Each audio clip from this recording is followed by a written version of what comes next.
a tal punto de que esta semana salió una declaración donde dicen que ya el tema del concentrado de cobre lo van a dejar para el próximo gobierno, donde por lo menos específicamente en eso, el concentrado de cobre que se ha estado diciendo durante meses que hay que sacarlo, y no es por un capricho, sino por un tema ya de salud y un tema de riesgo ambiental. El concentrado de cobre es el polvillo que queda después de triturar varias veces la roca, en donde por supuesto está inmerso el cobre con otros materiales también, otros minerales asociados, pero sin embargo, ¿por qué se llama cobre Panamá? Porque lo que realmente es rentable ahí es el cobre. Más del 27% de ese concentrado de cobre, que no es cobre, porque algunos ahora están diciendo que vale $1 billón porque está multiplicando. En compañía de Roberto Camaño, también Claudio Quiroz en controles, yo soy Manuel Torres, y vamos a seguir con nuestro primer invitado al programa. Hoy está con nosotros Roderick Gutiérrez, presidente de la Cámara Minera de Panamá, porque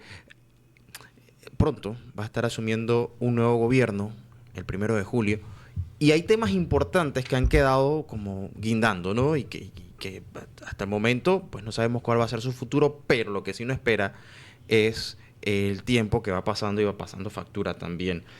Y existen algunos riesgos asociados sobre todo a ese cierre abrupto que se da el año pasado, luego de la declaratoria de inconstitucionalidad del contrato minero. Y la gran pregunta es, ¿qué pasa? Creo que muchos se siguen preguntando qué pasa, qué va a pasar, y mientras tanto lo que se recogió sigue ahí. No, sí, claro. Antes que todo, buenas tardes a todos los que nos escuchan. Muchas gracias por la invitación. Ujú, Y sí, ha dado en el punto, ¿no? Inconstitucionalidad del contrato, ujú, no del proyecto, no de la minería per se, o no como se estaban llevando las cosas, sino del mismo contrato. De que, por supuesto, eso es otro tema que hemos ya tratado de forma con los abogados y todo lo demás, de cómo se llegó a ese fallo, pero el tema está en que la inconstitucionalidad del contrato no elimina la constitución, ujú, que la constitución en sus artículos 257 y 259 permite la minería, ni tampoco elimina el Código de Recursos Minerales de la República de Panamá, ujú. que también, o sea, basado en la constitución, también establece hacer minería en Panamá. Lo que sí hay, y estamos totalmente conscientes de que hubo eh, por decirlo así, un levantamiento social producto de varios factores que se mezclaron en el momento. ¿No? Estábamos hablando de la disconformidad con el gobierno actual, todo el tema de corrupciones, Mm. o la percepción que había de corrupción que se venía hablando desde el tiempo de la pandemia, y por supuesto entonces también entró el tema político. O sea, un año electoral en donde la mayoría de los políticos que hicieron campaña en base en contra de la minería, meses antes todo el estallido social que hubo, o sea, estaban a favor de la La minería. defendían. La defendían Ujú, exactamente, pero se aprovecharon porque había un factor político que los ayudaba a ellos a ganarse un sector que realmente estaba en contra. E incluso los principales opositores al tema minero, o sea, que salieron, en este caso el Suntrack, y la candidata de izquierda, o sea, lo que estábamos esperando nosotros era el 5 de mayo para ver cómo iba a ser realmente, si el apoyo, si ellos realmente tuvieron apoyo o no tuvieron apoyo ujú. de ese pueblo que ellos tanto decían. Y solamente sacaron el 1.8%, creo, de todas las votaciones. O sea que realmente no tuvieron el apoyo que ellos decían que tenían detrás con respecto al tema Mm. de la oposición al tema minero. Eso por un lado. Por otro lado, vuelvo y repito, o sea, todo salió de un descontento, primero que todo de la juventud, Ujú. de la cual la felicito por el tema de que sí hay que salir un poco de toda esta tecnología y hacerse sentir. Eso es muy importante, pero cómo se tergiversó después el tema y agarrando el tema del contrato minero como una excusa política, que eso ya es un patrón que se está llevando a nivel latinoamericano. Incluso yo no lo sabía anteriormente, pero producto de todo esto hay un documento que es cómo llevar el tema minero, Ujú. que realmente se llama, es ahora lo busco para decirle bien, pero es un documento que establece cuál es el mecanismo que debe llevar la sociedad, en este caso en contra de un proyecto minero, para poder tumbar un contrato minero. O sea, ya hay un manual, el manual que casualmente se llama así, el manual antiminero, que se escribió en el 2009, en donde ahora que mucho hemos buscado y lo tenemos, nos hemos dado cuenta de que se siguieron todos los pasos a seguir de cómo hacer, cómo armar un proyecto en contra de un proyecto minero. Y incluso todavía hay partes del manual ese antiminero que están cumpliendo, como reactivarse una vez que baje el tema. Y lo otro también, el manual establece qué hacer si la mina reabre. O sea, todos los pasos a seguir. Y eso realmente ya pasó en Argentina, pasó en Chile, pasó en Perú, pasó ¿cómo se llama? En Colombia, en Ecuador. No necesariamente lo usan solamente para temas mineros, sino también para temas de, algunos le dicen incluso el manual de la izquierda. O sea, cómo oponerse a todo proyecto para después entonces ese grupo que se opuso al proyecto entonces salir como los ¿cómo se llama? Los Como héroes. los héroes, como los... Pero ya eso tiene matices políticos. Por supuesto, Ajá. todo esto, vuelvo y repito, tiene un matiz político. O sea, aquí el tema fue cuando entró a la política. O sea, porque, vuelvo y repito, cuando eran las protestas de los jóvenes, ¿se acuerdan que comenzaron primero con el tema CENIAF? Venían de los temas de los ventiladores, venía el tema de cómo se estaba llevando algunos temas políticos que son totalmente válidos, o sea, la desconfianza con respecto al gobierno, pero no fue hasta que el Suntra se paró un domingo y dijo en una reunión, vamos a salir a cerrar calle, que entonces se tomó el tema minero como excusa. Pero hubo otros grupos que no tenían nada que ver con el Suntra, que también tuvieron un poder alto de convocatoria. No, sí, después de ahí salió Sal de las Redes, Claro. salió Ya es Ya, salieron algunos otros también economistas, por supuesto los ambientalistas también salieron y todos se fueron sumando, pero si lo vemos desde el punto de vista cronológico, así fue como se dieron las cosas. Te lo digo porque nosotros hemos estudiado ampliamente el fenómeno, porque realmente esto es un fenómeno a nivel internacional, primera vez en la historia en donde una mina ya en operaciones es cerrada después de una inversión tan grande, porque hay que reconocer algo, la inversión más grande desde la creación de la República de Panamá, desde el nacimiento de la República de Panamá, ha sido este proyecto, incluso más grande que el Canal de Panamá y primera vez en la historia que se hace una inversión tan grande en el interior del país. Por primera vez, el salario promedio más alto estaba en el interior del país. Entonces ya incluso se estaban solucionando problemas de la migración. Ya no había migración de ese sector hacia el país, hacia la capital a buscar trabajo. Entonces, cronológicamente, o sea, nosotros hemos estudiado, por supuesto, como Cámara Minera, somos los más interesados en que el tema se solucione y por eso nos hemos asesorado tanto desde el punto de vista social, económico, como también legal. Hay algunas cositas que quiero de repente también acotar. Lo primero es que efectivamente la efervescencia que se da en un contexto de un año preelectoral no podemos desvincularla de los probables deseos que hubo de muchos sectores políticos. Creo que esto es más que lógico. Lo segundo también tiene que ver mucho con el efecto de la desinformación. Hubo mucho más deseo de salir que de informarse correctamente y de atreverse a buscar datos.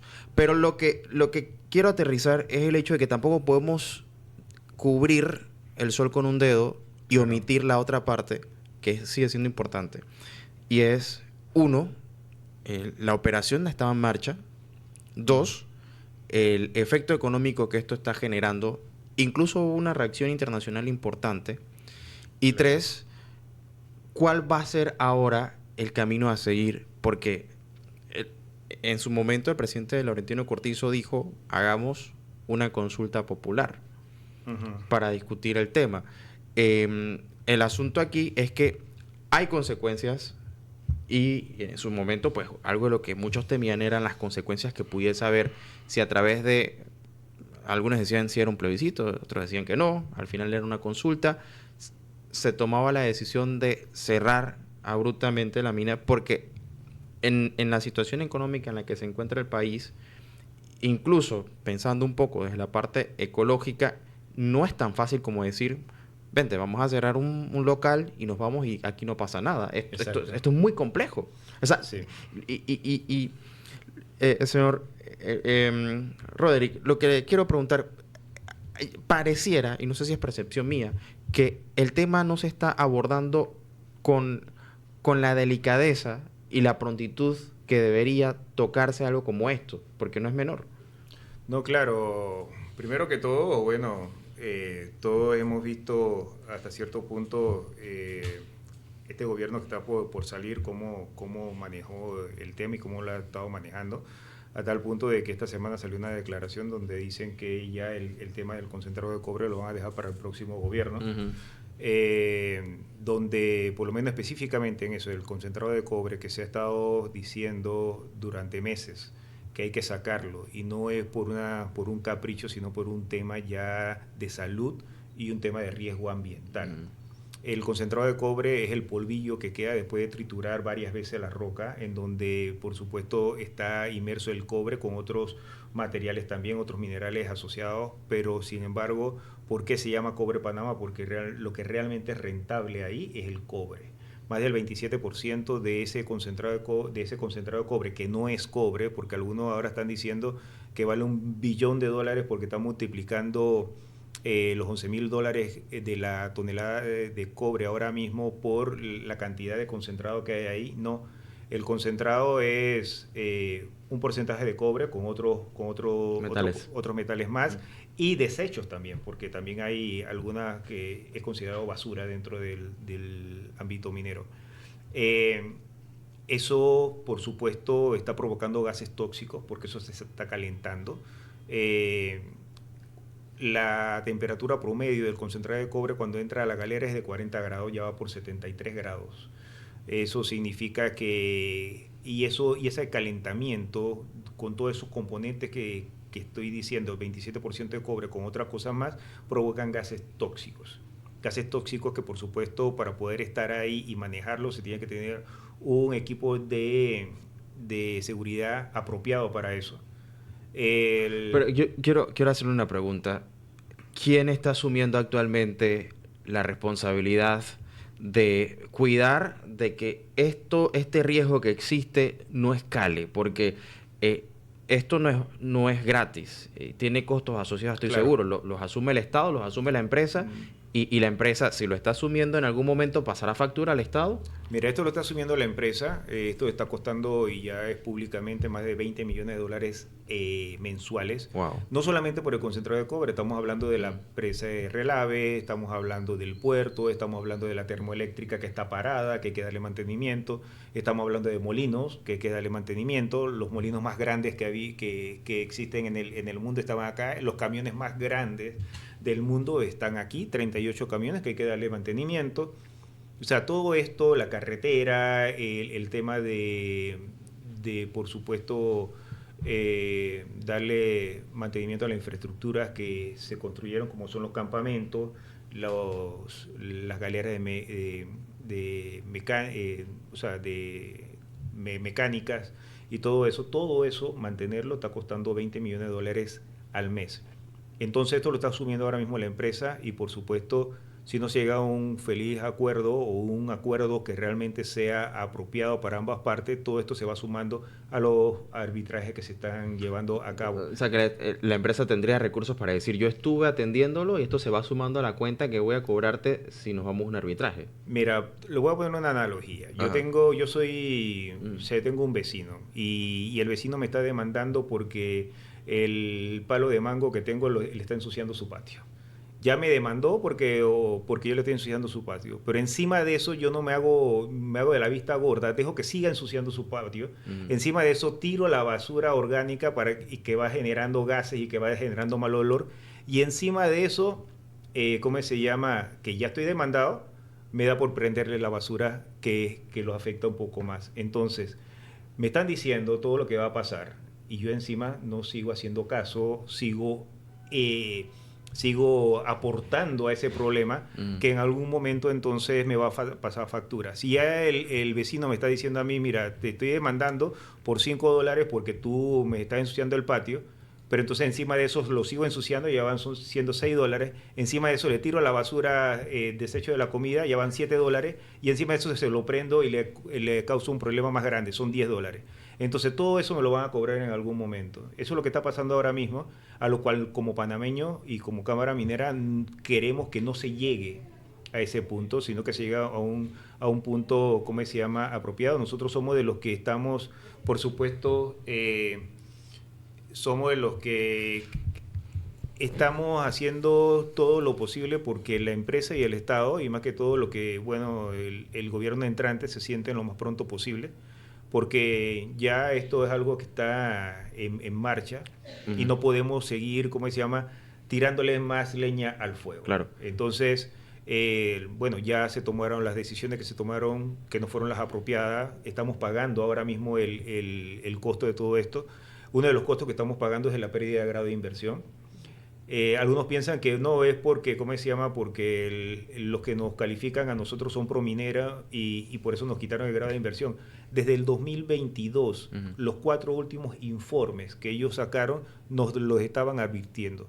La única entrada que nosotros teníamos grande ahora en Panamá era la minería. Ahora, estamos hablando que era por un tema de ingresos, no por un tema de actividad económica. Es un tema de que, lógicamente, si no tenemos de dónde generar ingresos, no tenemos la posibilidad de afrontar nuestros compromisos financieros. Claro, veníamos de varios escándalos y de una pandemia, o sea que eso estaba haciendo que fuera más difícil realmente que los inversionistas internacionales confiaran en Panamá. Aquí hay un tema de confianza también. O sea, cada vez había menos inversionistas grandes en Panamá. Teníamos que ya había invertido y que estaba confiando en Panamá. Cada día estábamos pidiendo más préstamos como país y no estábamos generando empleo. O sea, los empleos que se estaban generando en el gobierno, no se estaban generando en la empresa privada. Cada día había más jubilados y menos cotizantes. Eso significa que se iba incrementando el tema del problema de la Caja de Seguro Social, porque hay que pagarle a todos esos que trabajaron por más de 30, 40 años su jubilación, pero había menos jóvenes que estaban entrando al trabajo formal, porque estaba creciendo la informalidad, pero la informalidad no paga impuestos ni aporta a la Caja de Seguro Social. Todo esto es lo que se suma realmente para tomar una decisión. Entonces está diciendo, bueno, tú tienes el canal y tienes la minería. Claro. O sea, y ¿cómo se llama? Le estaban diciendo al país, ojo con lo que está pasando socialmente, porque eso lo puede afectar. Cuando sucedió, bueno, pasó lo que pasó, nos quitaron el grado de inversión. Señor Gutiérrez, quiero hacer una pregunta, porque en 2021, cuando se llega a declarar la inconstitucionalidad de ese contrato, ya había operación minera. O sea, no es que no había operación, no es que la operación empezaba con el contrato. Bueno, hay que aclarar algo también. Mira, lo que le da vigencia, realmente le daba vigencia para la operación era la concesión. La concesión se da con el Código de Recursos Minerales. Claro. El Código de Recursos Minerales existe, todavía está vigente. Ellos tenían la concesión. Lo que se declaró inconstitucional que fue la demanda del contrato número 6 del 97, era un contrato. El contrato de ese momento lo encontraba inconstitucional porque en 1997, cuando se firmó, por supuesto, no existía la figura del estudio de impacto ambiental, porque la Ley General de Ambiente se aprobó en el 98 y los estudios de impacto ambiental se aprobaron en el 2000. Pero desde ese momento había operaciones. No, o sea, estaban en el tiempo... Esto un poco, tal vez no da el tiempo para explicarlo todo, pero esto es una cosa bien compleja. Por eso es que el tema de hacer docencia desde la Cámara Minera es muy importante, porque la gente cree que este proyecto comenzó en el 97 o comenzó en el 2019. No, este proyecto comenzó en 1968. Cuando se encontró el yacimiento, cuando se solicitó la concesión, cuando se fue a licitación, que se lo ganó una empresa japonesa, que después vendió, ¿cómo se llama? La responsabilidad a otra empresa, y después viene de último First Quantum, le compra a la última empresa, porque First Quantum sí es una empresa que tiene experiencia en lo que es la parte de construcción y operación. Tiene más de 8 minas a nivel internacional, y es la que entonces le da esa forma final a lo que nosotros estamos viendo hoy en día. Entonces, este proyecto tiene más de 50 años, pero sin embargo, el tema siempre fue cuánto le toca al Estado. Entonces, hay que recordar que el Código Minero es del 63, en donde se establecieron muchas cosas que en el 63 era lo apropiado para la inversión en ese momento. Claro, algunas cosas se tuvieron que mejorar, algunas de esas cosas fueron las que se metieron en este contrato, ley, para poder subirle un poco el nivel a lo que se tenía anteriormente, pero sí, el tema de no hacer las explicaciones correspondientes en su momento fue lo que hizo que de forma, más que todo por desconocimiento, se sumara a las protestas que ya había, se sumara el tema minero. Sí, porque para muchos la percepción es que empezaba una operación, No. que empezaba, digamos, un proceso que ya llevaba mucho tiempo, pero que para la mayoría de los panameños era incluso hasta desconocido. Sí. Quizás muchos habrían escuchado una que otra vez First Quantum no cobre Panamá, pero fue hasta que esto estalla que la indignación empieza a propagarse por redes sociales, y quizás eso, en medio del año preelectoral que mencionaba hace un momento, es lo que hace que el estallido social reviente y terminamos con lo que ya vimos. Claro. Ahora, esto hay que analizarlo ahora con cabeza fría. Sí, sí, por supuesto. Porque las decisiones que va a tomar este gobierno que está asumiendo viene, primero que nada, con la experiencia del 2023. Segundo, me imagino, expectantes de qué es lo que dejó listo el gobierno, que ya ha dicho abiertamente que, bueno, no va a hacer absolutamente nada, y con personas que, como usted bien lo decía, están listos con el manual. Ahora, yo no desmerito el uso o el deseo o la intención que es genuina de cada uno de los que están tanto en contra o a favor, pero aquí, nuevamente, hacer énfasis en lo mejor para el país, en el tema económico y ambiental. Y ustedes, que tienen mucha experiencia desde la Cámara Minera, creo que también pueden aportar, y lo están haciendo, explicando un poco cómo funciona, porque si me dice que desde la década del 60 ya hay, digamos, experiencia minera en Panamá, incluso antes. No, mira, Panamá es un país minero de hace más de 500 años. Bueno. Y legalmente, el primer código minero es de 1916. O sea que ya hay mucha experiencia en el tema. Sí, la primera mina que se abrió bajo el código minero fue en 1927. Y de ahí estuvieron operando algunas, incluso una de las más grandes que estuvo operando hasta 1920, que incluso superó el tema de la recesión económica a nivel internacional, fue una en el Darién. El Cerro Ancón era una mina. O sea, el Cerro Ancón, si uno viene del lado de ¿cómo se llama?, del aeropuerto hacia Panamá, uno ve una ladera que está totalmente... Correcto. Bueno, eso era porque ahí estaban extrayendo. O sea, estamos hablando que en el parque metropolitano había una mina y todavía están las infraestructuras ahí, pero el bosque realmente lo... había minas que hasta 1999, cuando cae el precio del oro y se van, o sea, estaban operando en el norte de Veragua. O sea, que sí hay minería en Panamá, sí se estaba haciendo minería en Panamá. Claro, las cosas han cambiado, hay nuevas leyes, claro. Hay el tema ambiental, ahora es, por supuesto, no solamente por el tema social, sino que es exigido incluso por la fuente de financiamiento. Mira, las auditorías, que a mí me toca porque mi empresa es de consultorías ambientales, yo hago estudios de impacto ambiental y soy uno de los que, bueno, mi empresa ha hecho más de 4 estudios de impacto ambiental de proyectos mineros aquí en Panamá y fuera de Panamá.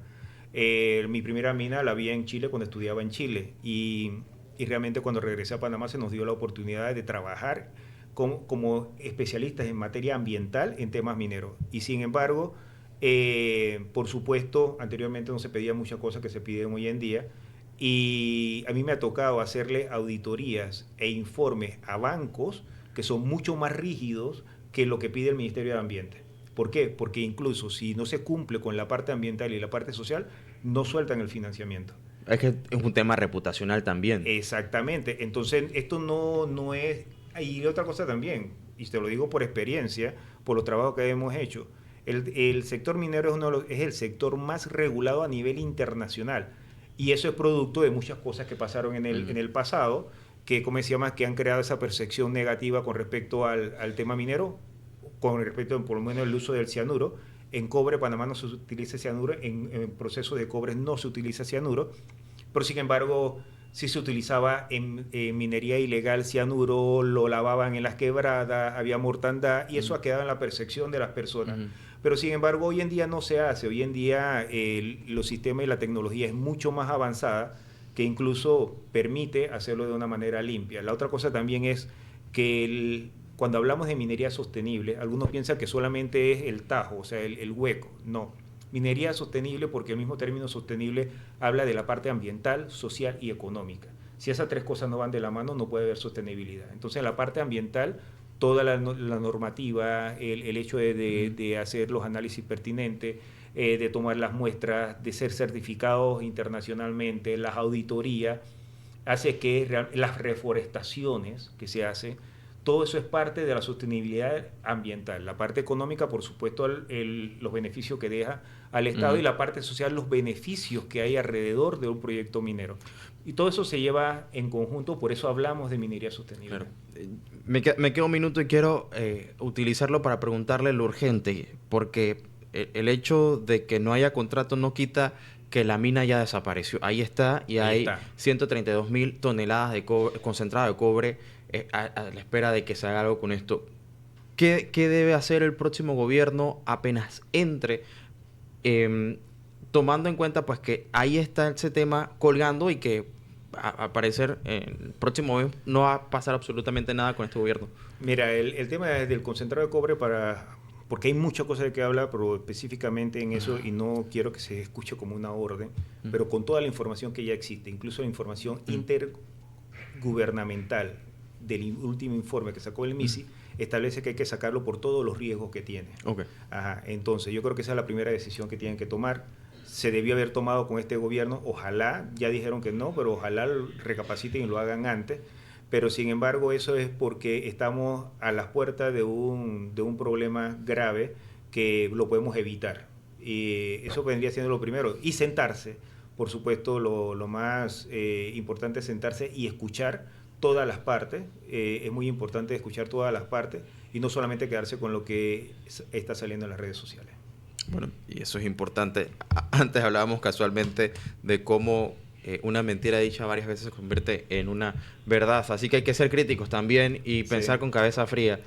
Así llegó Hitler al poder, con mentiras, porque casualmente fue el publicista de Hitler el que inventó esa frase. Una mentira dicha 100 veces se convierte en verdad. Goebbels. Gracias al presidente de la Cámara Minera de Panamá, Rodríguez Gutiérrez, por acompañarnos. Muy pendientes vamos a estar, por supuesto, de este tema, porque sigue siendo importante para el país en la parte económica y medioambiental sobre todo. Así que, a la orden, cuando guste. Claro que sí, 4:30 de la tarde. Nosotros nos vamos a nuestro último cambio a la vuelta, pues venimos con una entrevista sumamente interesante apoyando al cine nacional. No se vaya, se lo prometo, le va a gustar. Esto es Relax.